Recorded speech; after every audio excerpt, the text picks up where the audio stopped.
একটা সুন্দর গহনা আমরা দেখতে পাই, কিন্তু এই গহনাটার পেছনে যে কাজগুলো, যে পরিশ্রমগুলো আমরা করি, সেগুলো কি আপনারা দেখতে পান? পান না।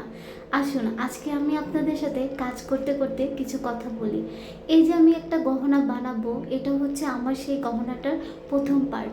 এই পার্টটা আমি নাও দিতে পারতাম, কিন্তু কেন দিয়েছি জানেন? কারণ একটা গহনার যখন আমরা দাম নির্ধারণ করি, আপনাদেরকে বলি এই গয়নাটার প্রাইস এমন, তখন আপনারাই হচ্ছে আমাদেরকে অনেক কিছুই বলেন যে আপু একটা আর্টিফিশিয়াল জুয়েলারি এত কেন দাম হবে।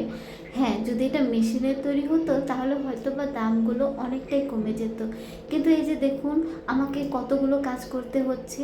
এই ছোট ছোট কাজগুলো কিন্তু অনেক সময় লাগে, আবার অনেক সময় আমরা হাতেও ব্যথা পাই। এই যে আঠার অনেক ধরনের কাজ করি, আমার হাতের জায়গায় জায়গায় অনেক জায়গায় হচ্ছে পুড়েও যায়। এই কাজগুলোরও তো মূল্য আছে বলেন। একটা গহনা বানাতে আমাকে কী পরিমাণে পরিশ্রম করতে হয়, কতটা সময় দিতে হয়। তো আমি যদি পারিশ্রমিকটা না নেই তাহলে কিভাবে হয় বলেন? আমি তো এখানে ব্যবসাই করতে আসছি। শুধু আমি কেন, যারা হ্যান্ডমেড জুয়েলারি বানায় বা হ্যান্ডমেড যে কোনো কাজ করে তারা অনেক অনেক পরিশ্রম করে।